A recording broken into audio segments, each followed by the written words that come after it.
Welcome everyone to the special council meeting for Wednesday, July 5th, 2023. I want to acknowledge that the town of Comox acknowledges that we are working and standing on the unceded traditional territory of the Comox First Nations people, traditional keepers of this land. So before we begin, we have an amendment of the agenda, which requires our unanimous resolution. So it reads that on the July 5th, 2023 special council meeting agenda be amended to include the addition of the Statement of Financial Information or SOFI report for the year end December 31st, 2022, if I can get a motion. All in favor? Is that in favor? Hand up. Yes, thank you very much. So that passes unanimously and is added into the agenda. Next, we have adoption of the agenda for this evening. If I can get a mover for them. Thank you. All in favor? And that passes unanimously. Thank you. So welcome to Corey Vanderhorst. Hopefully I said your name right there, Corey, from NMP Assurance Services to go over our 2022 auditor's report and financial statements. So I'll turn it over to Corey and welcome to council. Great, thank you, Madam Mayor, and hello to council. Just bear with me for 1 second as I share screen here.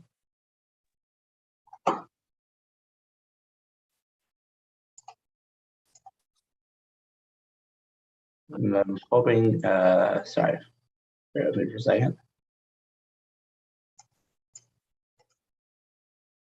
There we go. Now I can see you as well. Okay.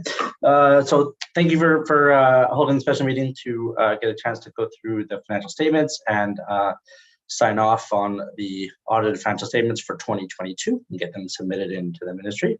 So I do have a brief presentation. I'll go through the financial statements and then a little bit about the audit process, and I'd be happy to answer any questions at the end. I want to start off by saying a big thank you to town staff, Jesse and Jeffrey and Clive and staff throughout the town that we worked with on the audit. We really appreciate their effort, especially this year. There was some new auditing standards, which meant more questions and more work for them. And we really appreciated their patience and going through those questions with us.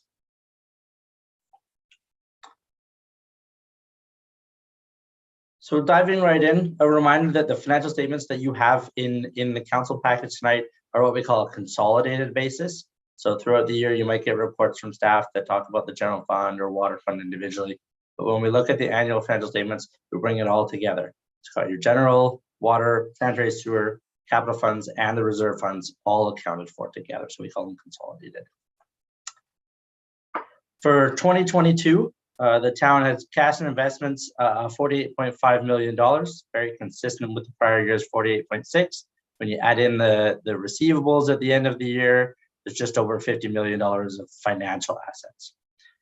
Actual debt with MFA on the books is down to $20,371 in 2022, so very low debt number. And if you add in your accounts payable, employee future benefits, deferred revenues, and other deposits and liabilities, you get a total of $18.2 million. So when you subtract that from the $50 million of financial assets, you get what we call the net financial asset position of $31.8 million. And you can see that has increased just over $1.6 million from the prior year. Tangible capital assets being managed by the town, so roads, water, sewer, buildings, equipment, and infrastructure, have increased from $86.8 million to $89.7. So there's just over $6 million of capital activity and purchases and construction projects throughout the year, and then we depreciate it down to reflect the usage of those assets over time. And at the end of the year, you have an accumulated surplus of $121.9 million. I'll show you a breakdown of what's in that accumulated surplus number in a future slide. On the operating statement, or what we used to call the income statement, total revenues for the year were $29.5 million, so up from the prior year's 26.7. Some significant increases in some funding that had been received in 2021 that rolled forward and was used in 2022. Things like provincial funding for the Child Care Spaces grant and the Marine Services building. So some of that money had been received in the prior year and was recognized in 2022. Total expenses have increased with inflationary pressures on wages and supplies from $23.6 million to $24.7, but still coming in under budget overall. The budget expenses being 25.3. So on an accounting basis, you have an annual surplus of $4.8 million. But I like to look now at the cash flow statement because there's a lot of accounting adjustments going into that income statement that we just looked at. So on a cash flow basis, the net, and looking at the main bank accounts of the town, $6 million cash inflow from operations, $6.1 million in capital spending. There was $4 million transferred out of investments into the main bank account, and debt repayments of $23,000 as they're scheduled out every year. So that debt will be paid out this year in 2023. And at the end of the year, you have a net cash inflow to the main bank accounts of $3.9 million. But I will draw your attention to the fact that that's just a transfer from the investments into the cash accounts. So your cash balance is cash and investments together is very consistent year over year. The big accumulated surplus number of 121 million has several components to it. The operating funds or the unrestricted funds of the town are $11.3 million. So they've increased a couple $100,000 there. The capital fund, that's just the physical, the tangible capital assets. Again, the roads, the water, the sewer, it's on the books at $89.7 million, but that's not cash, that's physical assets. And you have reserves set aside of $20.9 million. So you actually did increase the balances put aside into reserves by over $1.5 million during the year. Total accumulated surplus of 122 million. And we have a new item there, what we call the accumulated remeasurement loss. So under a new set of accounting records, or accounting rules, for how you treat your investments, you're now taking any unrealized gains losses. So if you bought something for $100 and at the end of the year it's worth 105, you've got a $5 unrealized gain. What we've got in the town's books is $160,000 unrealized loss at the end of the year. So the markets were down towards the end of December 2022, and a little bit of a decline there. And so we record it here in this separate statement. It doesn't form part of your operating surplus because it's just the investments and the change in the investments at the end of December. So that number could fluctuate year over year depending on the markets and the type of investments that the town is holding. Switching gears then from the financial statements to the audit process. Our audit report is ready to go. We're happy to be providing an unqualified audit opinion. That is, we are satisfied that the financial statements that you have in your package are presented fairly in all material respects in accordance with local government accounting standards, or what we call public sector accounting standards. We're ready to sign the report. Council approval here tonight is the last step. I've got all those minor outstanding matters wrapped up and resolved. Again, a big thank you to town staff for working with us on the audit. When we do our audit, a few key items to note. We look at the controls in place at the town to ensure you're getting accurate financial reporting. And then we sample transactions throughout the year to form our audit opinion. So we don't look at everything.